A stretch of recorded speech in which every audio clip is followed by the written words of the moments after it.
Hey everybody, it's Paul here.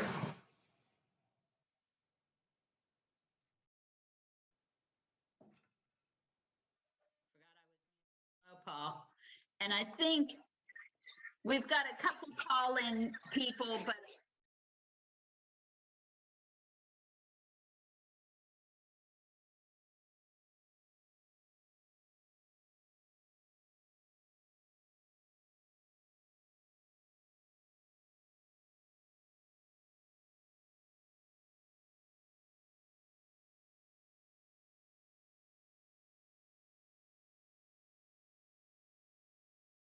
Colin, they definitely said they were coming. And when they do arrive, we'll have a quorum. Caller in user number 3, phone number starts 860670. I just want to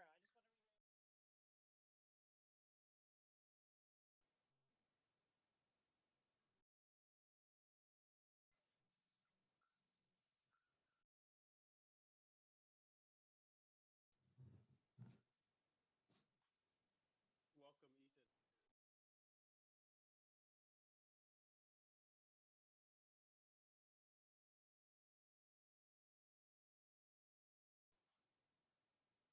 both. Great, we have Jill. We're waiting for one more person to have a quorum. Okay, good.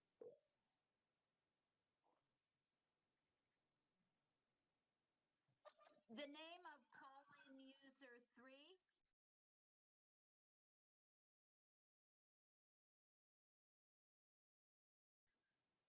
Did you get that?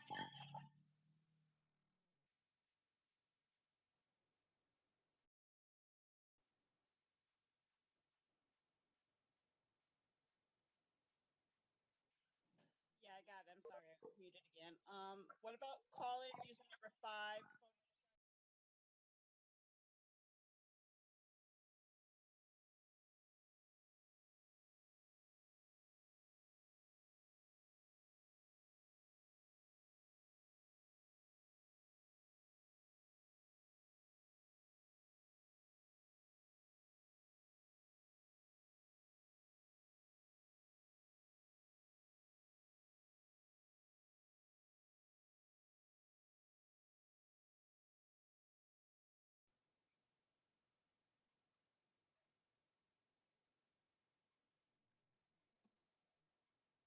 Jill, you're in a different location today. I was interested in seeing those paintings again that you had behind you.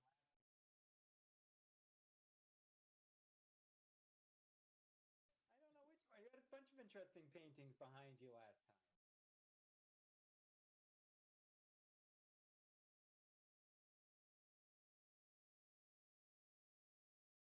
You should come up when things are better. You should come over. I have a house full.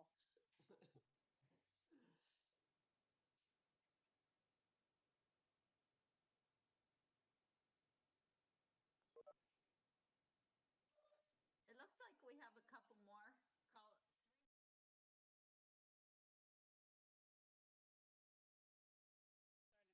860-712. Could you please state your name? 712-8724. Scott Franklin.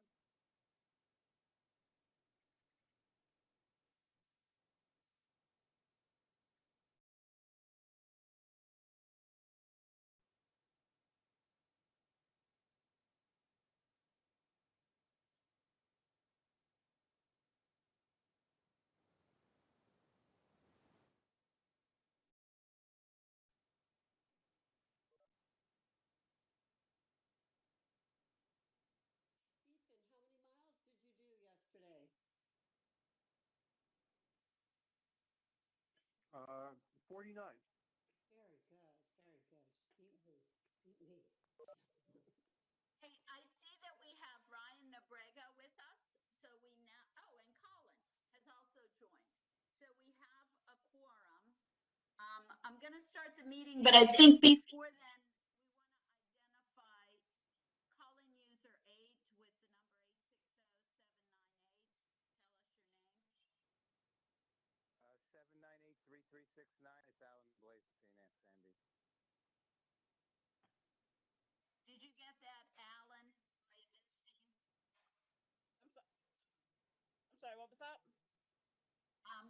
user 8 is Alan Blazenstein. Blazenstein.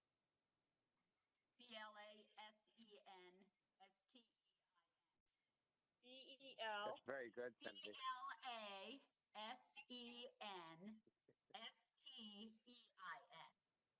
What was the first name? Alan. Alan, A-L-A-N. I'm sorry, Sandy. I should have changed my name a long time ago. Quite all right. Okay, now we need to identify call-in user 9, whose number starts with 860-561, but not the person who already identified themselves with the 561. Or did we get this one already, 561? There was somebody else with the number 561, but this is a second call-in. Okay. So if you can identify. My number. Who is that? This is Pramod from the library. Okay, your name again? First name is Pramod, Pramod. Okay. And last name is Pradhan, Pradhan.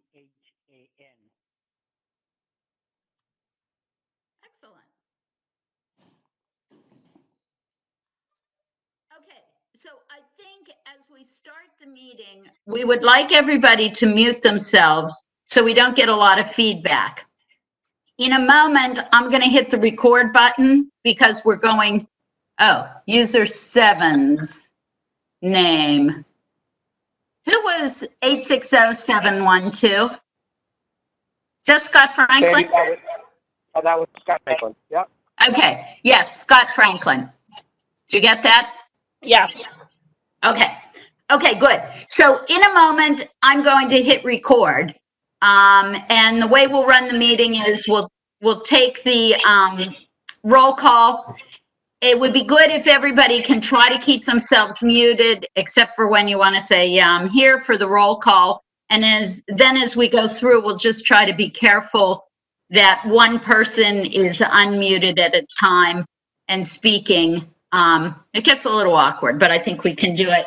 And I will, once I start recording, I'll also share my screen and you'll see the agenda and then the other attachments that we sent out.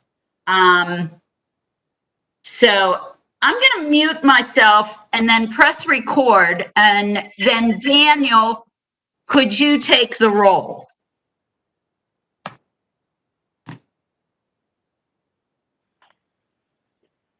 Yes.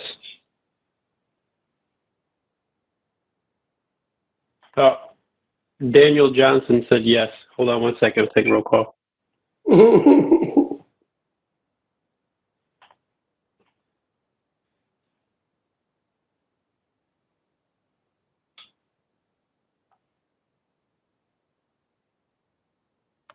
Daniel, do you have a list of the members so you can call the roll, or do you want me to do that?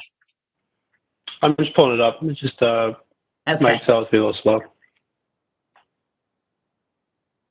Tell me what's new.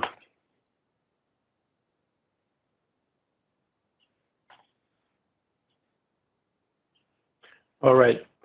When I say your name, please let us know if you're here, and also state your name first and last. So Colin Gillespie. Colin Gillespie here. Thank you. Dan Firestone. Daniel Johnson. Daniel Johnson is me. I am here. Denise Gutierrez. Jill Morosky. Jill Morosky here. Great. Ken Livingston. Ken Livingston here. Paul Hogan. Paul Hogan's here.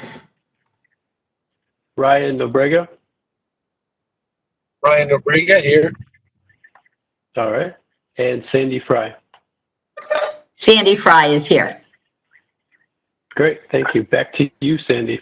Okay, let me share my screen with the agenda. Okay, so we've done the call to order And I should have introduced myself at the start. I'm Sandy Fry, the chair of the West Hartford Pedestrian and Bicycle Commission. First agenda item is approval of our previous meeting's minutes. And that is, if you're looking at the attachments, that's attached just as the following item. Did anybody have any comments on those minutes that were sent out?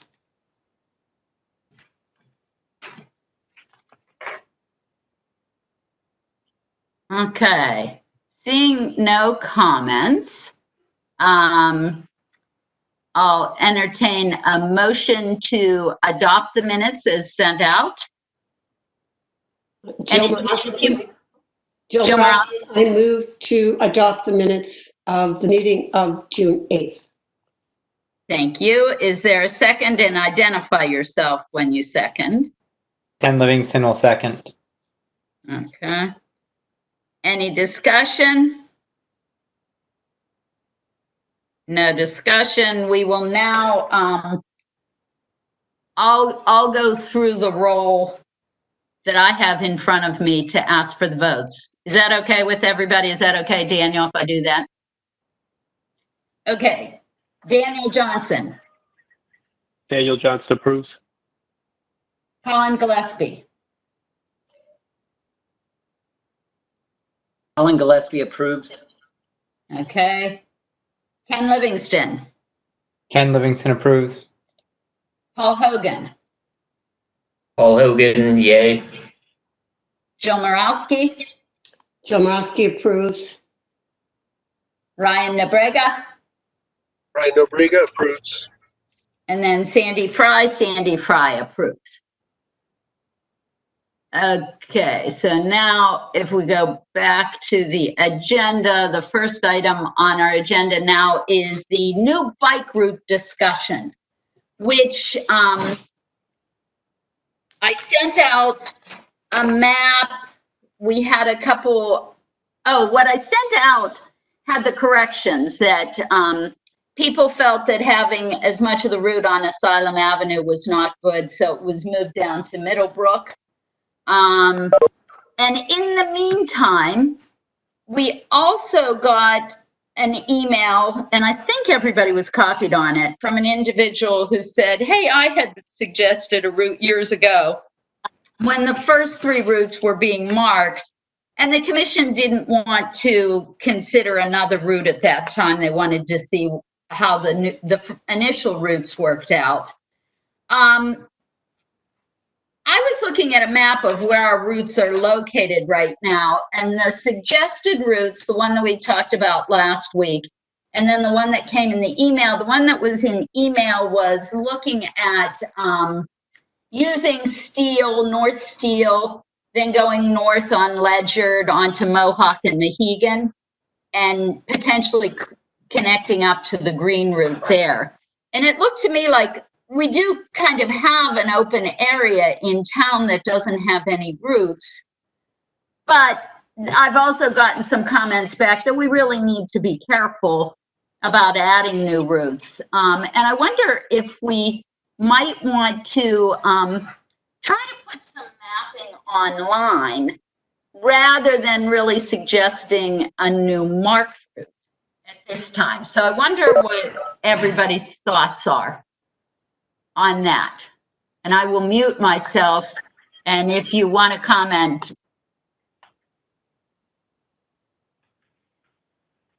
Hello, this is Daniel Johnson. Yeah, the new proposed route, which would be like the 4th route, it does travel on Asylum. My only concern with riding it is the dividers that are in the road. You know, as traffic gets close to you, and I do think we need a little bit more time, or maybe some more feedback on the routes that we have in place. And I don't know if there's a way we can get a poll out to the community to, you know, ride the green, blue, and orange route. Give us your feedback on rating and safety before we start adding more routes, because I don't think we've got enough response back. They're out there. But I think before we add more, so far as permanent marking, that we should get some feedback from the community and see if they would like an addition and how they would rate the current routes, because if they're too dangerous already as by the community, I would not want to add another one, which seems to have a, you know, at least a fifth of it on Asylum. That was Daniel Johnson. Daniel, I just noticed that Dan Firestone has joined us, so be sure to show in the attendance that Dan Firestone is present. Dan Firestone, are you here? I'm here, just trying to get the video to work. Can you state your name, Dan Firestone? Daniel Firestone. Thank you, Dan. Jill, Thank you. yeah, follow up on Daniel's. We were asked to ride the route. I don't know how many people rode it. I rode part of it and I walked part of it. I walked the part in the park, and I cannot imagine that being a bike route. I just want to say there's a lot of pedestrian traffic, and I think for it to be a bike route, we'd have to have a designated bike lane, or we'll have problems. But I mean, I'm going to be a kind of little, you know, perhaps I withheld some of my comments last week when this came up, but I really feel, I like your idea, Sandy, of putting it online. I think that to ask the town to put money into another leisure route at this time when we really want to develop our main kind of routes through town that we mapped years ago. And I think that asking them to spend another $5 or $10 or whatever $1,000 it is for signs, which by the way, on the orange route, they're falling down already. So they have to be replaced periodically. I suggest we table it in terms of making it a physically marked route, and for now, add routes to our map and make the map more public, right? The town map.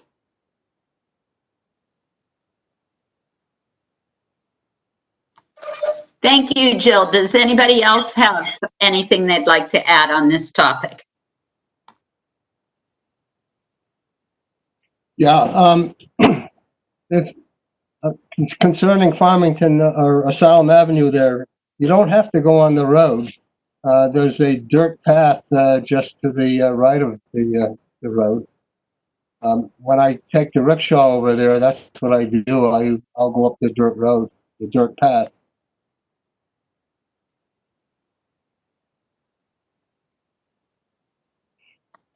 Thank you. And that was Daniel Firestone with those comments. Are there any other commission members who would like to comment? After we hear from commission members, we'll open it up for others who are on the meeting. Hey, Sandy, it's Paul Hogan here. One thing I guess I'd like to maybe talk about too is Ken's living document of the online map. I think that's a great tool, and I think we keep that as somewhat of a living document to further develop and let some routes filter through and get more feedback on others. That might be a really good and appropriate way to go about it.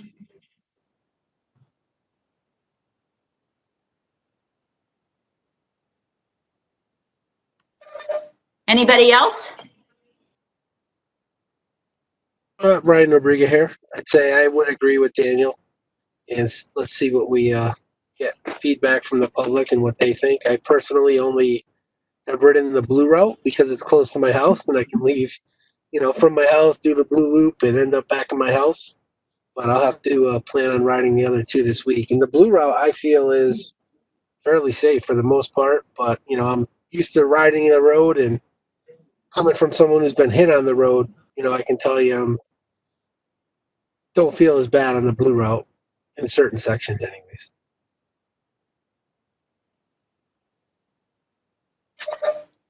Thanks, Ryan. Anybody else?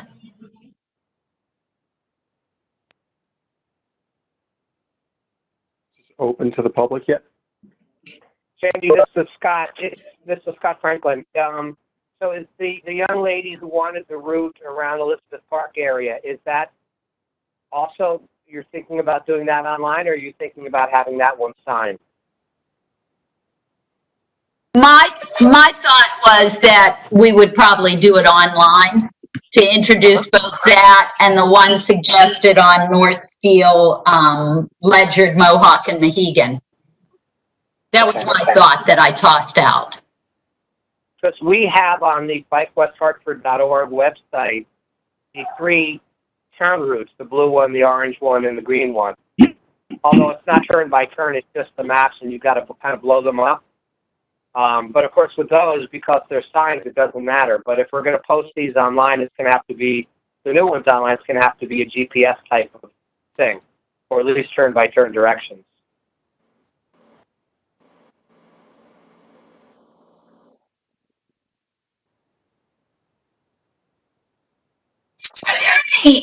Are there sort of utilities you can use, like the Map My Ride kind of thing that we could utilize that would help produce that, the turn by turn? Yes, or the ride with GPS, or Alan Blazenstein actually knows most of them, I know, so he could guide us through it. Well, Sandy, I was going to say that, yeah, I mean, we could put those into Ride with GPS. It's not that difficult to do, and then post them. I mean, I kind of like, on the one hand, it seems like a nice route, and it was certainly a nice thing to have signed, but at the same time, I think I'm kind of falling in with Jill's idea that I would like to see a little bit of a transportation network. I mean, the recreational routes are great, but we also should be building a transportation network that's connected, and I don't think this accomplishes that at all. So, yes, I think posting these online and maybe putting some publicity about it into the from the town, but then I think it's other stuff I would work on before that. Yeah, I guess what was occurring to me when I saw the suggestion for North Steel, Ledyard, etc., that's a route that I ride frequently on the weekend, and I thought, oh, there are people out there who don't know that that's a good way to get up to Bloomfield. So that's what I was thinking with helping navigate, but I think the points made about where our focus should be are very good. I think, Colin, you wanted to add something. I guess a couple things. If we decide not to do something because we want the capacity to do something else, which I totally agree with, making a really robust bike transport lanes in the right places, then we should be just sure we don't take action on something and then drive another initiative. So if we decide not to do something and let's do it online, I think that's good. Then let's really make sure that we drive this other idea in a really effective way. I know we're driving it in some ways, but it's sort of like if we're saying no to something, let's make sure we drive something else with effort and get ourselves against it. And secondly, I think the idea of putting them online and even doing it in an innovative and interesting way, I think we should never be satisfied with how much we do of that kind of thing for our town. We want it to be like a town known for it. So I like that as well.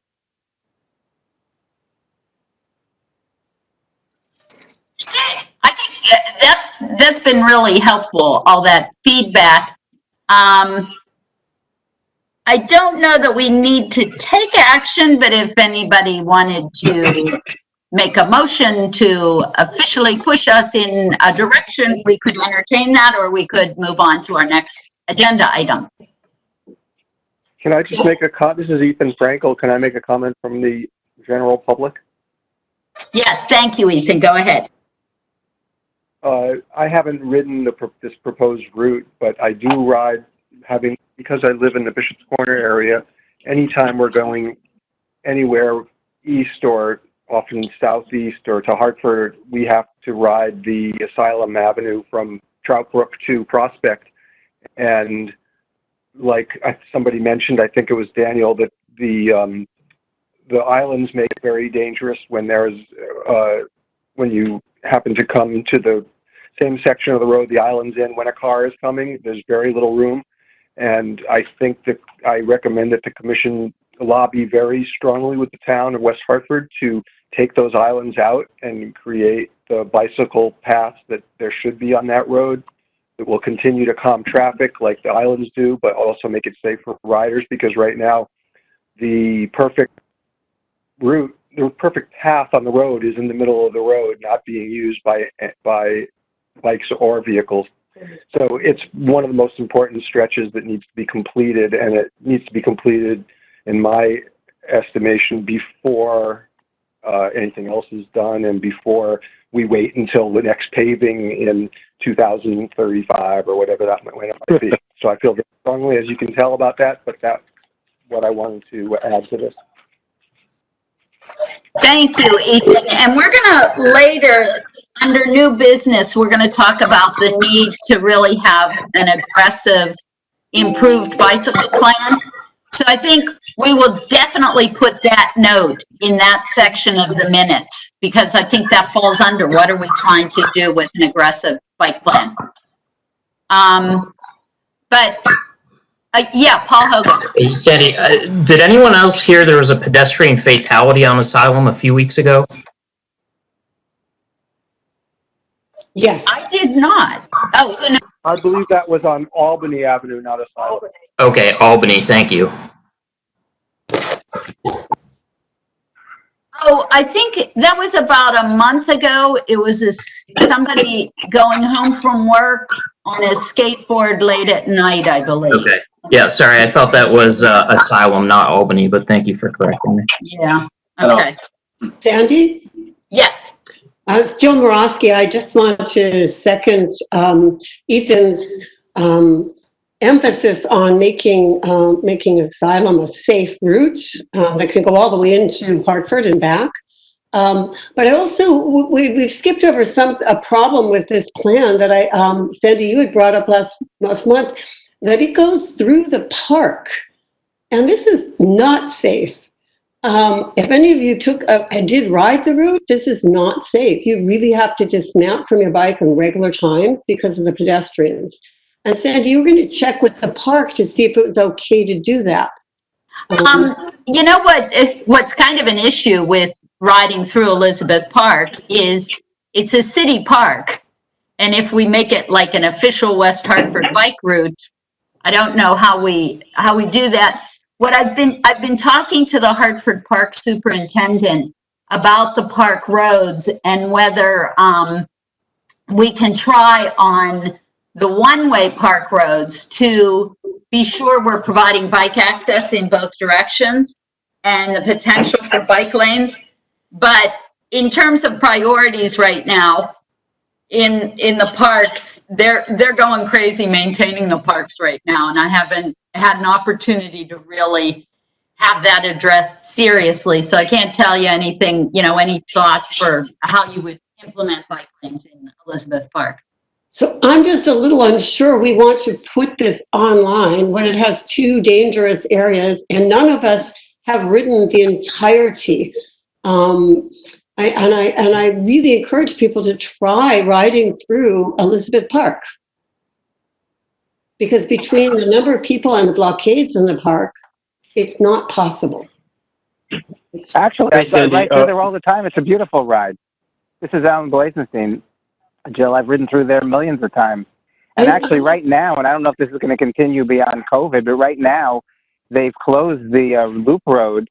The part that goes around the Rose Garden has been closed to car traffic, which makes it even more enjoyable. And the pedestrians, I don't find anything in the pedestrian things there that I would call endangering to people. So sure, you have to slow down a little bit and watch out for pedestrians, but it's not a race route anyway. It's a leisure route. But I think it's a wonderful route. I've ridden that route a million times, all the different parts of that, and I think it's wonderful. Well, my one visit was a wrong time because it was packed. It was a Tuesday morning at 9 o'clock in the morning. It was packed with people, and you couldn't have ridden through there then. The COVID time is an unusual time for sure. But as a slow bike route, a leisurely bike route, yeah, that's something a lot of us do. We do with our kids. We've done it for 15 years, more than that. But you're right. It is not going to be a hustle through bike lane with that destination. That's true. It's a careful bike lane. Careful bike. And also, we already decided. I mean, I think that whoever it was that made the comment about the riding on Asylum, I think there's a diagram right there in the materials that were sent out where a few of us commented that you can bypass Asylum by going on Middlebrook and then going up the little road into the side little path into the park there. So, I mean, I don't think you should take a lot of time, the commission should take a lot of time on it, but I don't think there's anything wrong with sort of posting it and making a suggested route to people and say, hey, if you want to take a nice little bike ride with the family, this is a nice route to take. And there's parking all around Elizabeth Park, and there's, the pond house and all sorts of stuff there. Okay, And the park I'm going to sum up where I think our discussion is, because this is only our first agenda item and we have a whole lot more. It sounds like what the commission would like to see happen is that we could orchestrate some kind of survey of users of the routes that are already marked, understand what people think about those routes, whether there are any issues with those routes, how they are enjoyed. That'd be good feedback to have for the town also. In terms of these new routes, there is no desire to have these added as marked routes like the others, but there is interest potentially in having them marked in on Bike West Hartford's, there have a link through Bike West Hartford's site. That would just help people who don't really know where to bicycle in town to point out some other places that they can bicycle. The commission doesn't want to put a big effort into it. I can follow up with Alan Blazenstein, who seemed to say it sounded like Alan had the best connection to getting those routes mapped. Does that sound acceptable? Yeah, I can do that, Sam. Yeah, I agree. I think we just need to understand what we have for routes currently, and keep in mind that they're meant to be leisurely routes for families and people just visiting the town versus through routes, which I don't disagree with Jill or Colin, but I put that in a different category so far as what the end goal for that is. All right, thank you. Then with everybody's permission, our next item is the Energy Task Force report, the transportation page. Did anybody have a chance to look at this and come up with comments or thoughts? This is Daniel Johnson again. I did, Sandy. I think the page, I just moved it, but they need data, so we need to get them some information on the statistics for the bicycle infrastructure in town. I didn't see anything related to pedestrian traffic. I did see electric vehicle and goals for electric vehicles and bicycles, but I did not see much regarding increased walking to shops, restaurants, grocery stores. So I think they need information from us that we can give them with what we have for highlights for 2019, and maybe point them in a direction for some other items as well. All right, did anybody have any other comments? Because I can get back to, I think his name is Bernard, the head of that committee, who had reached out to me. Does anybody else have anything?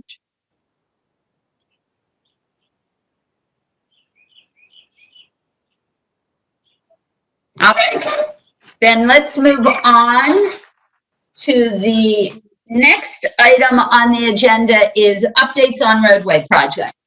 I talked to Dwayne last week and he gave me a bunch of updates. So I will go through those. Jump in if you have a question on anything.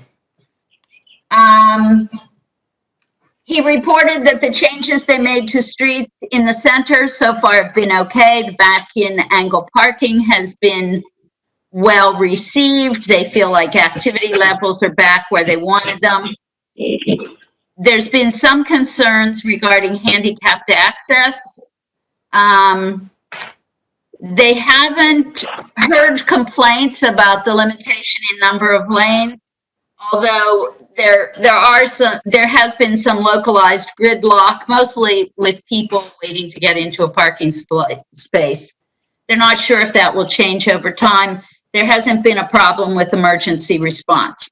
So that's all pretty good. North Main Street. They are currently in stage 2 on the project for the bridge. They're expecting to get to stage 3 soon. They got held up because there was a water main that ran across the bridge, and they had some back and forth with MDC as to exactly how that water main was being located. So you might have thought nothing was happening there, but that was what was going on. In about a month, they expect they'll be shifting the traffic, and they'll be working on the east side of the bridge. And that should go more quickly than the west side. They still think the bridge work will be done in July 2021. They should be signing the contract with VHB for the road diet trial this week. When the contract is finalized with a final scope, Dwayne will send that to me and I can share it with the commission. They would like to repave Main Street sort of in coordination with the bridge work. So what we really want to see happen is that when they repave, they can be ready to do the road diet at that point. Mountain and Farmington doing video to see what's happening with pedestrian crossing there and right turn on red. They were going to do it last week, but they decided to wait until the boulevard paving was completed because they thought that that construction might change things and they wouldn't really see what's really happening.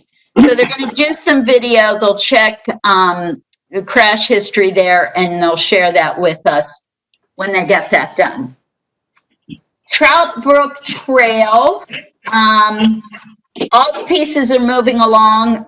Section 3 is the one that will extend what exists south of Park, and they're designing that in-house. They hope to finish those drawings this year, build next year. Section 5 and 6, they got council approval for the maintenance agreement, and then DEEP said all of a sudden, no, we can't sign it. We have to see the map again and approve the map. So that's a little bit hung up, but that should be moving forward.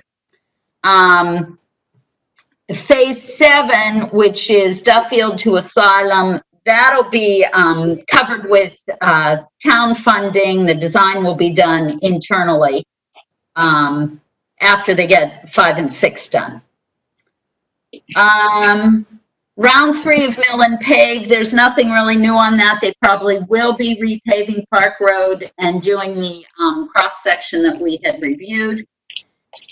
New Park Avenue, they expect to receive a draft commitment to fund soon from DOT.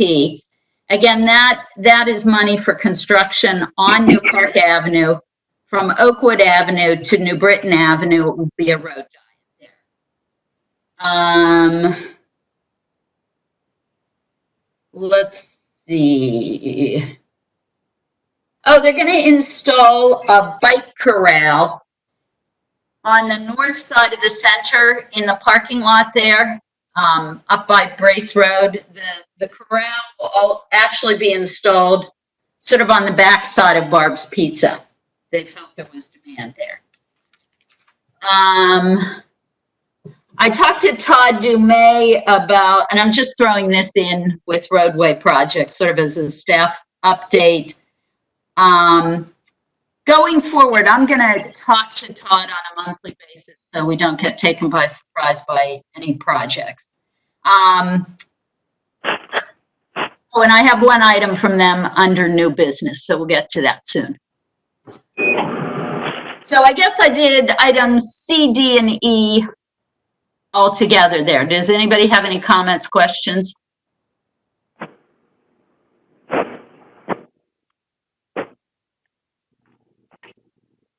Okay.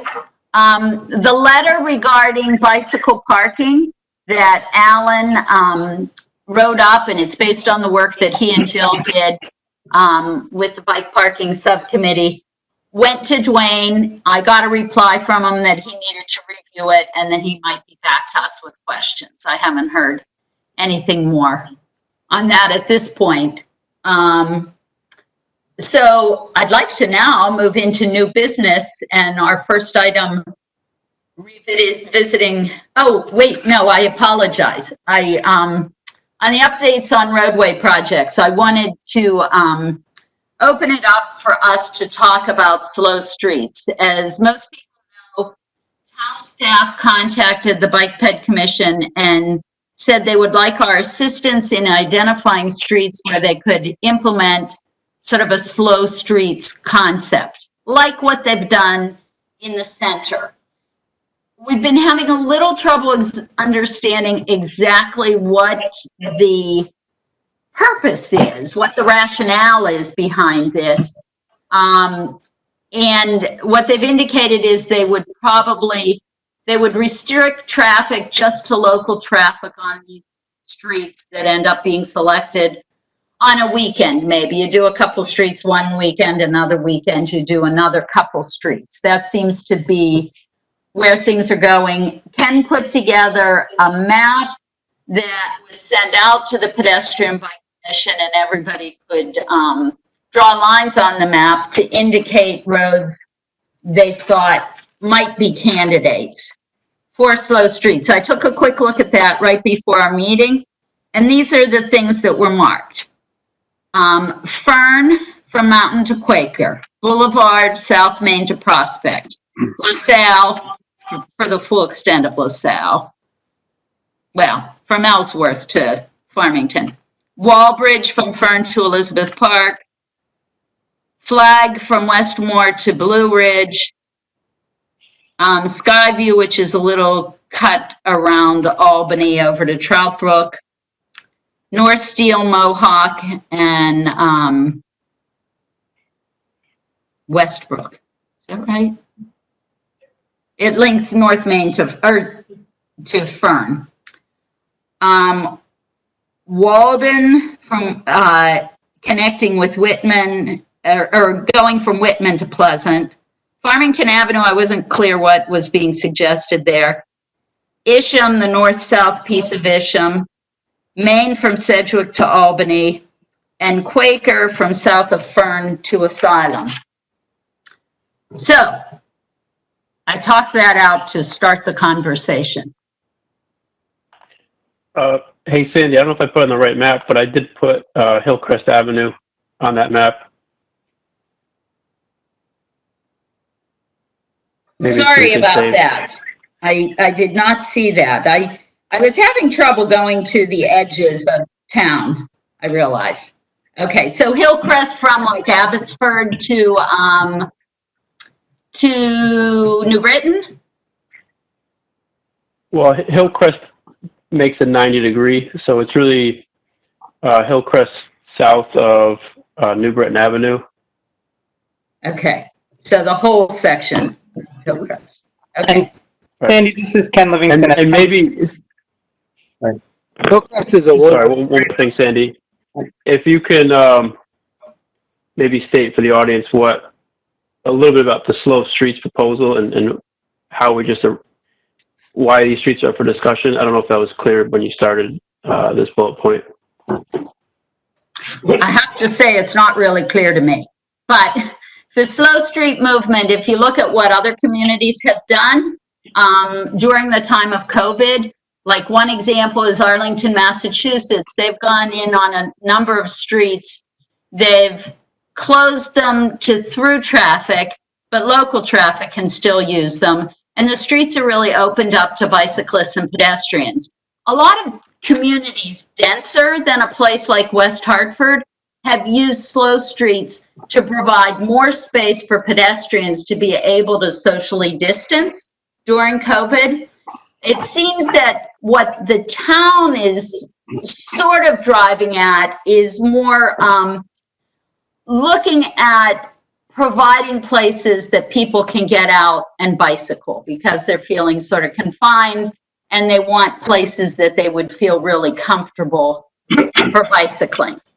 And I'll let anybody else jump in who has knowledge of slow streets, and if you want to contradict. Ken, I think you were going to say something. I was only going to say about the map, at some point I can get it generated as a GIS layer or a PDF, so we'll have everything marked up. So at some point, yeah, I can provide you with cleaner maps so you don't have to scan around and just make notes. Okay, thank you. That would be good. And actually, because the map was, a work in progress. We couldn't include it in the meeting materials, so we can't show it on our screen because it was not shared with everybody to download. But one of the things the town said is that they would like the Pedestrian and Bicycle Commission to help them with outreach when they move forward to implement anything. And I know when we talked about this previously, we talked a little bit about, well, are we trying to provide access to commercial areas or just sort of fun places to ride around? So anybody who posted anything on the map, if you have any feedback that you want to share, like why you picked a particular road, what you were thinking that would, the benefit of that would be. Don't.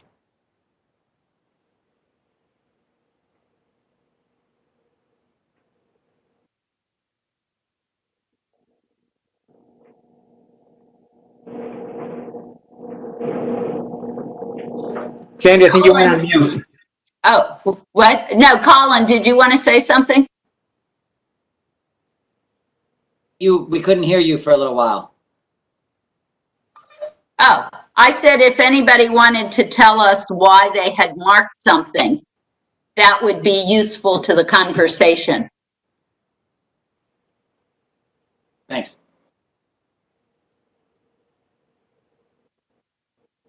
When are they proposing to test this? I can tell you right now, Hillcrest is a one-way. They've basically blocked off one half of the entire street, the entire length of Hillcrest, and made it one-way only. Due to some MDC construction around there, so I'm not sure they'd be able to test that road, at least not right now. Yeah, that's probably correct. If it's under construction, that would be difficult. This is I don't think they're, I mean, I guess, Sandy, you kind of went back and forth. There was an unclear the intent, because I'm not sure it's testing or just sort of establishing these for one day, a weekend, and maybe rotate them around. And it's tough for us to say. I think we support helping out, but it's tough to say what that would entail until we know the actual plan. And are they, putting sawhorses at every intersection or signage or what's happening in the intent? So, yeah, and they thought the way they would approach it would be less like center streets where you have to hire police to close off the roads, and more like a block party where DPW goes out and puts some sawhorses out. So I think what they were waiting for was for us to get back to them with recommendations, and then they would start looking at how would they do this. Sandy, one thing as you said that, and we talk, this is Ken Livingston, I'm wondering, are we looking at this with our bicycle focused bias? And maybe this is really a slow street for pedestrians, because from a bicycle perspective, I mean, you need to put some decent length to make it worthwhile, unless everyone's doing, half mile down, or not even half mile down, turn around and come back. But from a pedestrians and just neighborhood sort of feeling out and about, maybe this is really just more focused on pedestrian, getting people to be able to feel comfortable walking further than just on a sidewalk. And I'm just realizing that now we maybe have been very bicycle biased. Well, when I spoke with, it was the town manager and town engineer who talked with me about this, and they talked bicycles. So, and I guess when I look around West Hartford, now I'm not very familiar with other commercial zones in the town and what they, could everybody mute? We're getting some funny noise there. I'm not sure what the other commercial areas are, but when I look around, I think pedestrians can easily socially distance around where I am, but where it's difficult is in the center. And I'm not sure that what's happened in the center, I think we're all thrilled about it because it reduced the asphalt that's dedicated to motor vehicles, but it didn't increase area that's available to pedestrians. I try not to go to the center because people are packed in there and don't wear masks, and you can't be socially distanced from them. So in a lot of other communities, those are the kind of places where they really worked hard on slow streets to provide more space for pedestrians to spread out and safer places for bicycles. I'm not sure where we would have those same dynamics, like whether that's, Elmwood Park Road, are those places where it's difficult to socially distance?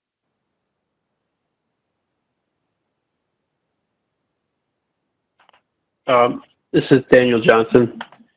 My thought on that, Sandy, is it kind of ties into 4A for need to revisit bicycle plan, because I feel like this project, the town gave us an idea without clear direction. And at this point, we kind of have the freedom to say, this is our direction, and basically kind of transform the project into our project and give it back to them for them to make an action on. Versus if we ask what they want, I think the requirements are going to jump into a whole bunch of restrictions and can't do's. Whereas we could propose with limited information from them what we think is a commission would be the best way to do this and how it should affect the communities, and then give it back to them. I think we would have a better stance than asking them for guidance first.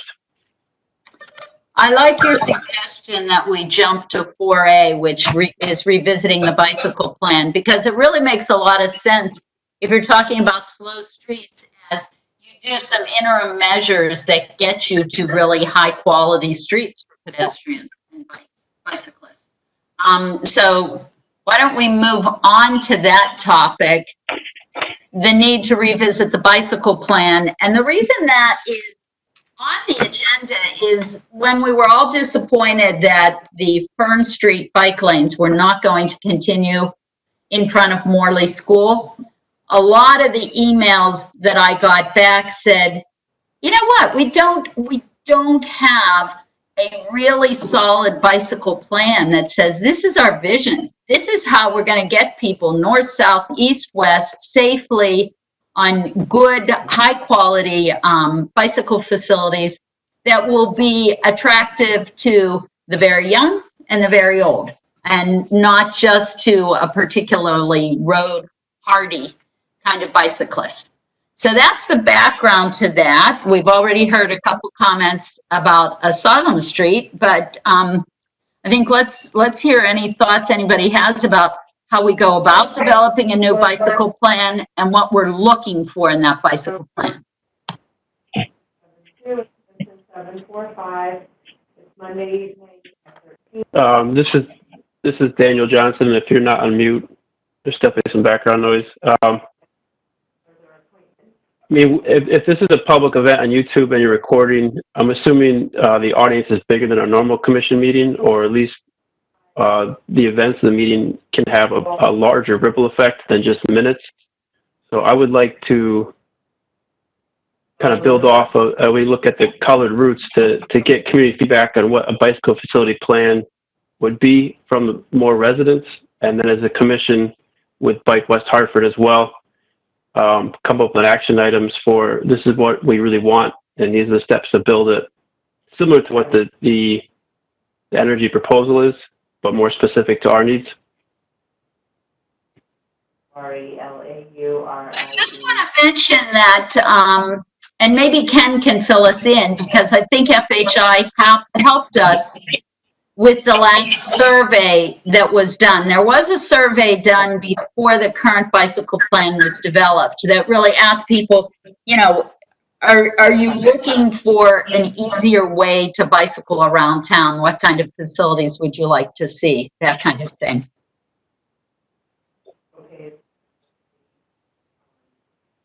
Yes, this is Ken Livingston.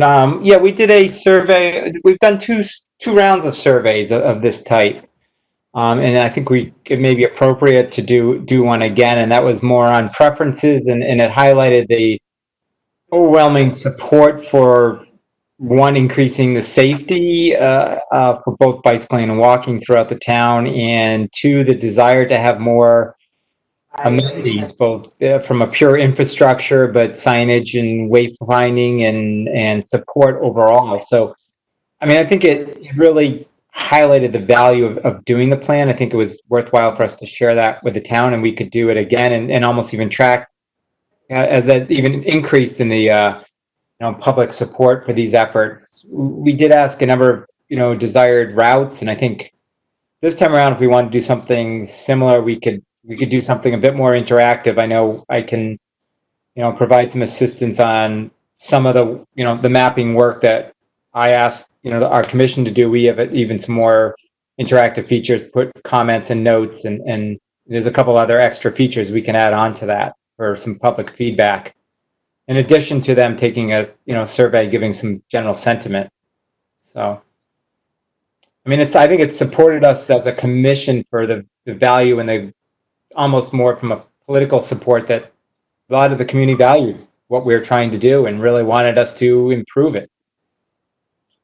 And from peer communities, we were not viewed as strong from a peer communities around Connecticut. Thank you. And I think, our commission worked a little bit on a vision for the commission that was pretty simple, really saying we want West Hartford to become known as the kind of place where parents feel comfortable with their kids biking and walking all around town. So that could be sort of a lead-in to a survey. I guess part of the question would be, do we want to recommend that the town approach developing a new bike plan in a particular way? Do we want to see the town taking the lead in that development? I can give you the example of Hartford. We hired a consultant who evaluated, where did we really need a network and what kind of facilities did we need on all the roads in that bicycle network. And they recommended a variety of facilities, from separated bike lanes to side paths to traditional marked bike lanes, and then just share routes. And it gives guidance for everything you do. It took about a year to get that put into place. The alternative is to try to develop something more, the commission itself developing a bike plan. Thoughts?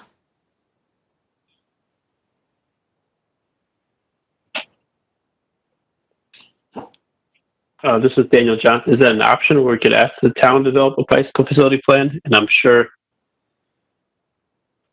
I think I want to open this question up to the public on the call as well, but I'll leave that to you, Sandy. Yeah, why don't we try to hear from commission members on the whole idea of doing a survey, doing a bike plan. Make sure anybody on the commission who wants to add in, say something, has a chance, and then we'll go to others on the call. I'll just make a quick comment to say, we're saying revisit the bicycle plan. And if I go to the website, I'm not finding the bicycle plan, but maybe I have maybe I'm doing something wrong. So to me, it's a little bit about from two of what we have and then what it's going to be. I think starting with the survey is a great idea. And if there's a way I can be helpful beyond this meeting and have other meetings, I volunteer. Thank you, Colin. Anybody else? Yeah, hi, it's Paul Hogan here. I guess just a couple general comments. I think a lot of those sentiments were captured in the POCD supplemental questionnaire. I think people in town from what I remember reading on it, generally do feel that, we do need to kind of make our roads in town better. Where I think things become difficult is that when you look at the way the town is set up, we really do have arterial streets going to the center and into these popular destinations. And that's kind of why it makes this whole slow streets proposal very difficult, because you can't very well shut down Main Street or Farmington, even though that would really open up the center of town. So it's kind of, in my opinion, a tough location, a tough place for us to be to sort out without some real support and most likely funding to do so. So. 745. Yeah, so you're saying that the network, oh, can everybody mute themselves? Okay, you're saying that where we really need to have facilities, they're the most difficult roadways, and we need to do complete rebuilds probably to have the kind of facility that we're looking for. Does that capture what you were saying, Paul? It does. I am making other phone calls. You know, and it may not be a complete rebuild, but if you look at North Main Street, for example, just generally from what I've seen in town, one of the issues is enforcement. A lot of what goes on shouldn't be going on, and it would be a big help if that enforcement piece were there, in my opinion. In conjunction with that, I do think that we probably will need some of these large arterial streets to be worked on. And I don't know if anyone else has comments or thoughts, or maybe Ken, you have some ideas with your professional background, but that's kind of, I don't know, you know, I think I said this before, very early on, what we have in the center of town is a great resource and a great asset, and the way you access it is not so great, you know? It's like drinking champagne out of a shoe. It doesn't really make that much sense for, you know, this vision of pet bike. It really is very heavily focused on transit and throughput, and in order to do some of these things, something's got to give someplace. So, I mean, if you take a look at, hey, Ryan Rodriguez here, if you take a look at what Seattle did, to your point, Paul, it's very similar, except they took a bunch of smaller arterial roads, say 4 Mile, because it runs parallel to, you know, South Main going in towards the center. They took a bunch of little smaller roads and made them the slow streets. But if you look at their map as a whole, they may be separated by a block here or there where you might have to get off your bike and cross the street. But basically, they made a giant path through the entire center of Seattle by jumping blocks either left or right or across certain sections. It may not be ideal, but I think it could solve the purpose, you know, what we're looking for. It's Jill Morosky. Some of you have not been on the commission or even in the meetings for a while, but we had a bike plan, a map, and I'm wondering if we can sort of combine both Easton's suggestion that, yeah, we shouldn't give up Farmington Avenue as perhaps a very serious artery, a bike artery, but also Ken's suggestion of a survey and maybe revive the map we have, the plans we have, take a close look at them, and maybe design a survey so we can ask specific questions about aspects of that. But that plan was very carefully made to connect schools. It wasn't center-centered.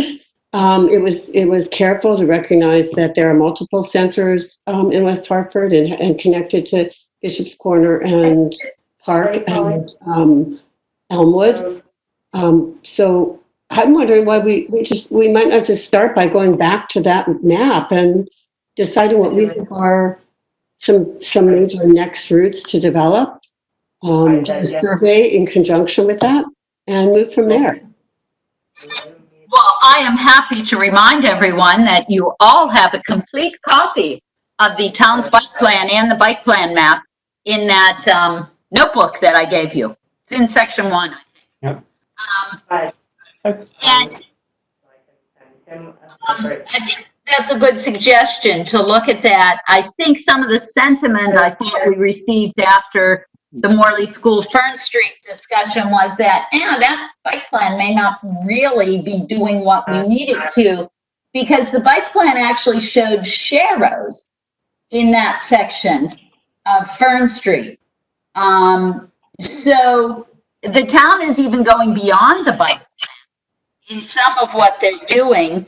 But I think what you can see with bike planning over the last 5 years, 10 years, there's been a lot more thought about going beyond just bike lanes to higher level facilities. But I think that would be worthwhile for everybody to take a look at the existing bike plan. We could talk about that then again at our next meeting.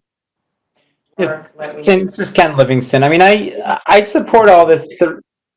The reality is, and for the last few years, we've done some really good work and have advocated, but we're kind of nibbling at the edges and we're dealing with the scraps. And, you know, the town itself still has, despite making some progress, much of the bicycle facilities in particular, and pedestrians are an afterthought to see what we can fit in. You know, oh, is there some room to do this? And it's not looking from the sort of the edge in, it's looking from pavement out. But I don't think it's tough. We've been working hard, and I think we've gained a lot of sort of support and traction, but I don't think even Todd and Dwayne, from the top down, I still don't think there's an overwhelming support that this is a desired priority and a belief that there's a great opportunity to really increase the quality of bicycling and walking in the town. And I think it's still, how can we fit it in while still prioritizing single occupancy vehicles? And I mean, as us as a commission, we can continue to tweak this plan and do it, but until we somehow shift the support and the paradigm, we're still going to be fighting this uphill battle and hoping and asking for, can you fit this in? And I think the moral example, as much as it's great that they did the bike lane, and I think it's, you know, we had the Cheryl, so that's all good, but there was no real concerted thought that should that bike lane extend along Fern Street, and why is the parking, and what actual communication was done. It was like, well, the principal didn't think people would want it, and so we just kind of agreed to that. So, I mean, I guess it's us as a commission and us as however we have that conversation to really say, are we going to truly prioritize this, and what kind of plan do we want to put out there? But that's my soapbox for the day. I think that you put that very well, Ken, in terms of prioritizing bicycles instead of just fitting them in. Does anybody have any thoughts with that posed as sort of the issue? How do we develop the support for prioritizing? This deep and Frankel, I don't know if I'm allowed to talk at this point, but yes, go ahead, Dean. Conversations that I've had with the mayor and town council people is that, yes, they believe that this is something we need. And they're concerned about pushback from the public, but they are verbally on board with this. But I don't know, and what Ken said is it's very on point.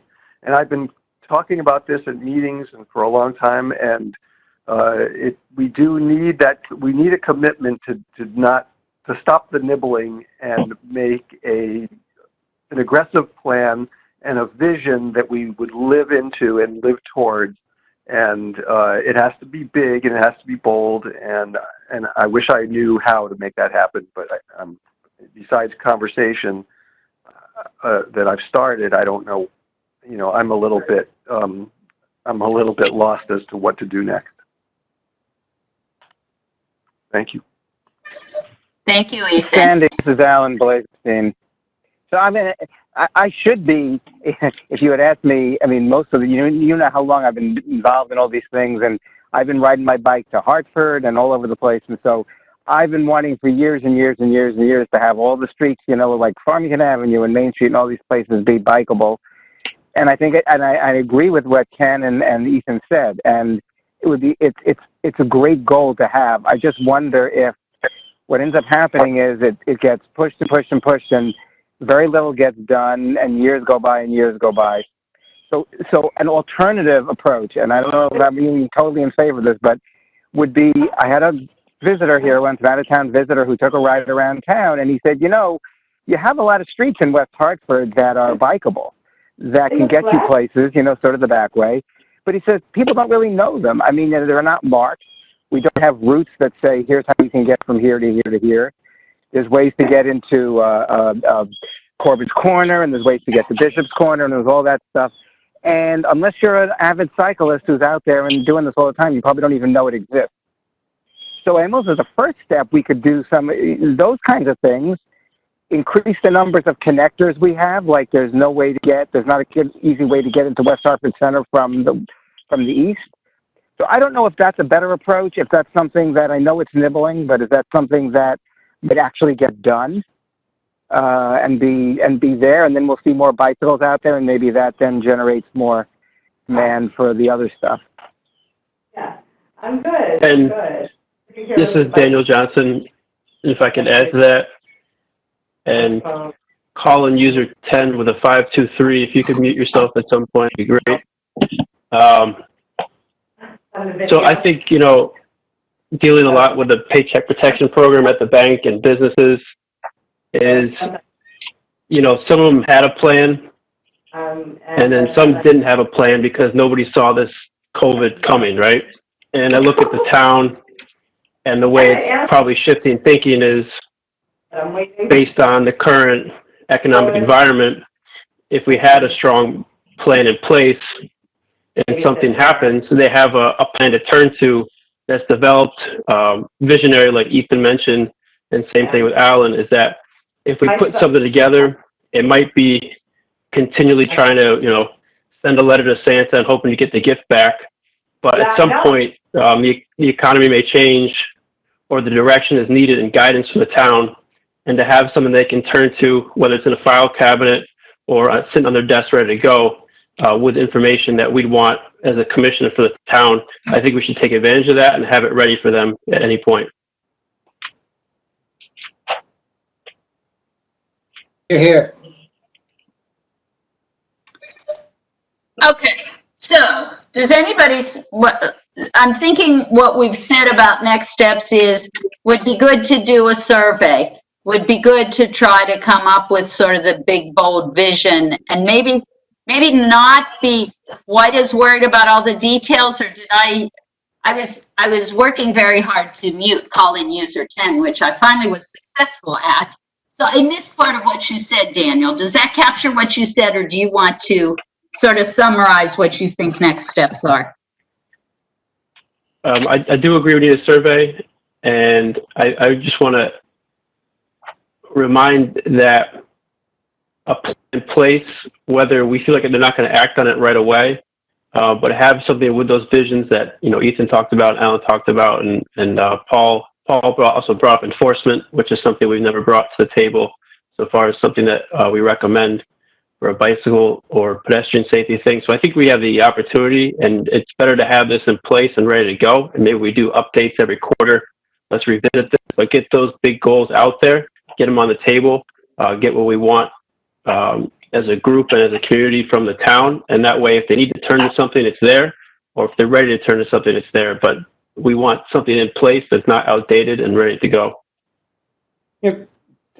Daniel, I think that's great. I think we should remember, though, even looking at the POCD, they count the 2019 bicycle facilities plan map as sort of their quote plan / map, which has, and maybe that's something we need to revisit, but I think there may be some sentiment that there is a current plan and / current map. It's got a network on there, and maybe we need to revisit that and say that was almost done from a different time and perspective, and we want to be even bolder to that. So right. As Sandy said, we have that in our packet. Maybe we should revisit that, because that is quote dated 2019.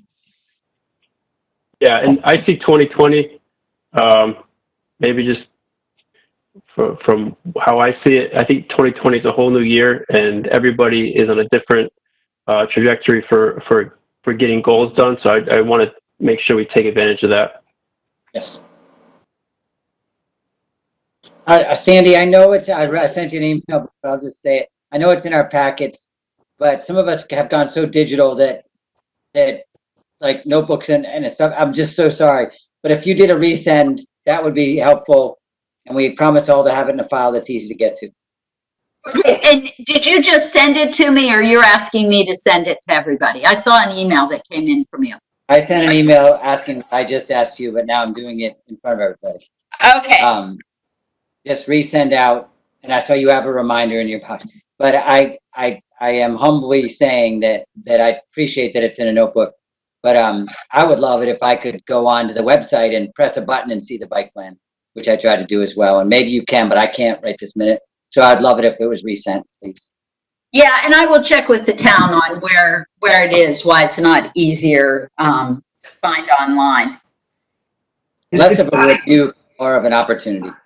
The 2016 plan is online. And the map was updated in May of 2019. Yeah, I'm not sure if this the one in the plan shows the one in the plan doesn't show an updated one. Okay. So there's a disconnect. Yeah. But they have a bicycle network map, which is not the same one that's in the bicycle facility plan. That's in the POCD. Actually, it's interesting. This one was adopted by Town Council on May 16th or May 10th, 2016, and revised and current as of December 15th, 2017. But the POCD has a newer one, which I'm not sure was ever formally. I wonder if it ever was formally adopted. The one that I sent out that we have in our notebooks is revised and current as of 5/25/19. So that might be the one POCD. Yeah, but that's not on their website. Okay. Sandy, this is Ed Pollack. Could I make a comment? Yep. Thank you. I'd like to actually make a request that the commission form a subcommittee to look very closely at the bicycle facilities plan that a number of us worked on some years ago. As Daniel Johnson, I think rightly pointed out, this is a different time in a lot of ways. I think that plan wasn't perhaps as aspirational as it could have been. For example, we saw the limitation when Dwayne pointed out to us that in front of Morley Street we showed sharrows and didn't show a continuous bicycle lane there. I'd really would like to see a group of people look at that map very closely and really go bold, and for example, consider what Ethan suggested at the beginning of the meeting, removing those islands up on Asylum and perhaps other places. Perhaps looking at creating one-way streets out of some of our major streets like Sedgwick and Boulevard. Just go bold and don't be timid. And I don't know, what does the commission think about that? I'm kind of thinking that since nobody has had an opportunity to look at the existing plan prior to this meeting, that we should probably try to devote our next month's meeting to really looking at the plan, and then out of that meeting, determine what kind of subcommittees we need in terms of survey, in terms of really diving into the plan. I think that's a great suggestion, Ed. And we'll move that to next month to really get into the specifics. What's everybody else think?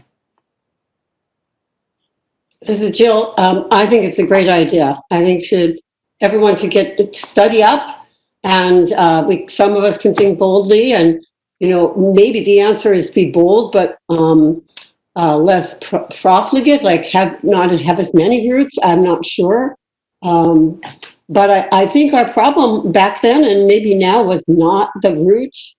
Our problem is that the town is very reluctant to go, not even bold, but just to go forward, other than when they're repaving a road. And that means we will have good bike lanes in 25 years, right? When all the roads are. This is Daniel Johnson. I see what they did in the center. They helped small businesses open up more patio space and they limited traffic. I don't think that would have ever been done 2019. So I do think there's, you know, as much as I want to look on the past, I'd like to just target and agree with you too, Jill, that we should go bold, and also agree with Ed and the prior callers. So I think I like your approach, Sandy, so I would agree with that. Anybody else? Any thoughts on this topic?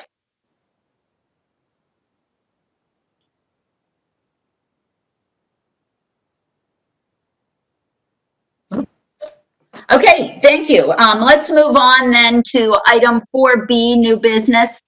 Follow-up item from the Plan of Conservation and Development. Action 3C calls for revising the zoning ordinance. And now I can't see the words that are behind the, I can't see my screen. Wait a minute. Revise the zoning ordinance, sorry, to include accommodations for bike facilities. So thinking about, I'm sorry, I just lost my screen. I can't see the agenda anymore. Can you guys see the agenda? Got the wrong agenda. We lost it. Okay, I get really messed up with WebExes where things go. Wait, let me bring up. Okay, can you see it now? Yeah.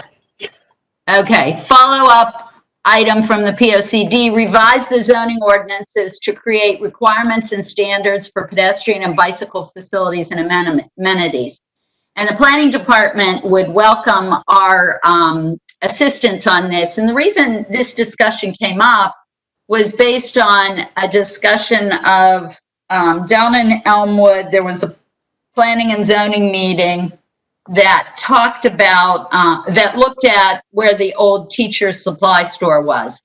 And I think was pointed out to us by an individual who looked at the materials for the meeting was that they looked at parking requirements for motor vehicles, but not for bicyclists. And right now, our zoning ordinances don't really require bicycle parking. And that's something that the town would like to add and is supposed to add based on the POCD. So is there anybody who's particularly interested in working on that with the town?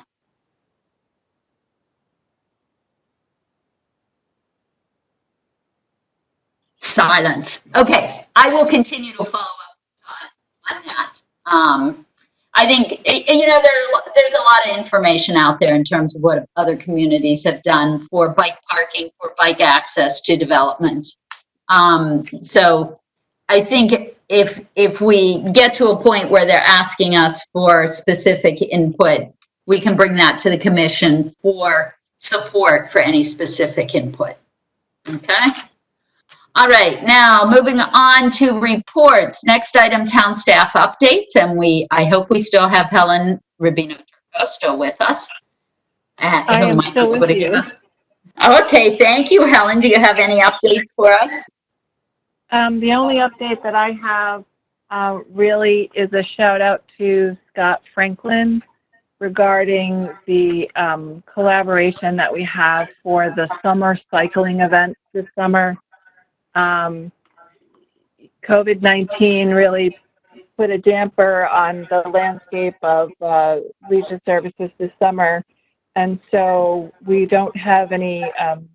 We only have very few traditional summer camps.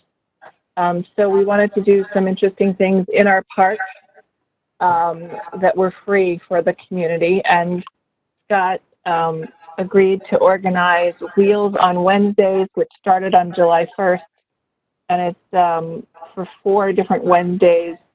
These are smaller routes, neighborhood routes, and one is around the Wood Pond area. So their July 1st has already happened. July 15th, July 29th, and August 5th are the dates of those. And we have widely advertised this on the town website as well as through wehow.com. And then the weekend wheels start at 9 a.m. The wheels on Wednesday start at 5:30. And I'm sure Scott can give an update on the success so far. But weekend wheels start at 9 a.m. The first one was held on July 11th. And then there will also be one on July 25th, which will go through the reservoir. August 1st, which is a 15-mile ride, mostly in West Hartford. And then August 15th is a longer ride, 16 miles, that also includes Doncaster Road. So it does go out of town. And there are, I'm sure some of you have joined these rides, but we're very, very grateful for the collaboration this summer. Thank you. Awesome. Oh, I'm not. Scott, do you have anything to add? I don't know if Scott Franklin is still on, but he. Oh, I am. Yeah, I am. I'm sorry, I didn't hear you. Yeah, we had, Sandy, 26 people show up for the ride this Saturday. They just kept on coming. It was amazing. And I think all of them finished. There was only one flat tire, which Ethan changed about a half a mile into the ride. And people loved it. It was mostly, I'd say, people 40 and over. But there were a lot of them, and I think everybody was really happy to have done it. It was easy to socially distance.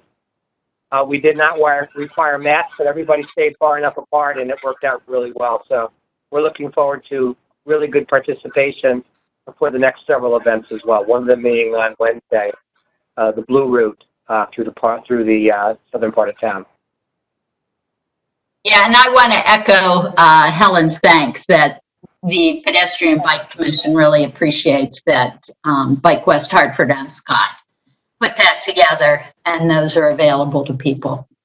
And it was a really fun ride on Saturday. I'm looking forward to the other one. Great.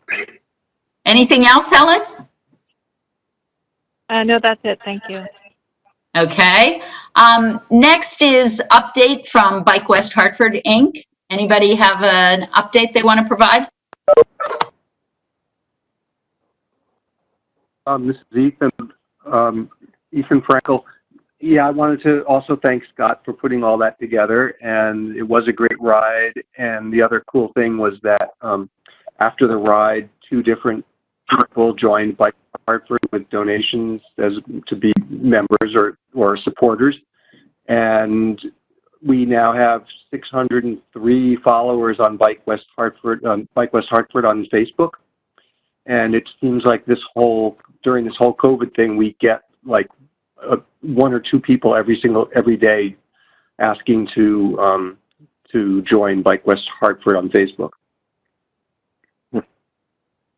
The other thing is that is in terms of center streets, we've raised $0, but we still have not canceled it, and we need to sort of get together and see if there's some way we can just sort of pull off a bare bones center streets. And I think in the second couple weeks of July, we're going to have a discussion with town and see what their feeling is on it. And regarding, obviously the landscape has changed in the center of West Hartford, and we also have to see if there's a feeling that it would be a safe event, health-wise and so forth. So there's still hope. We may still have a 5th annual Center Streets. We'll have to see.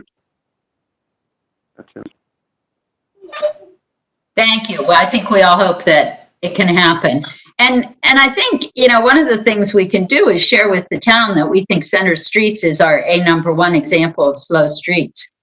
And that if it can be done with social distancing, the town should be much more of a partner in terms of not charging us, but providing us with assistance. Is that agreeable?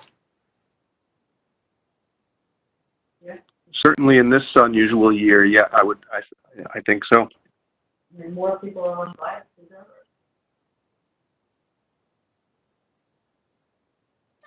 All right. Anything else from Bike West Hartford? That's all from the Ethan Frankel side of Bike West Hartford. Okay. How about cycling without age? Dan, anything? Firestone?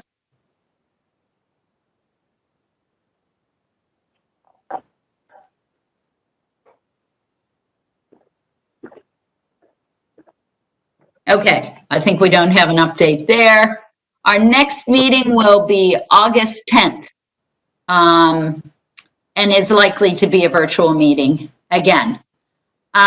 Is there anything that anybody wants to add that you haven't had an opportunity to yet in this meeting and you'd like to share?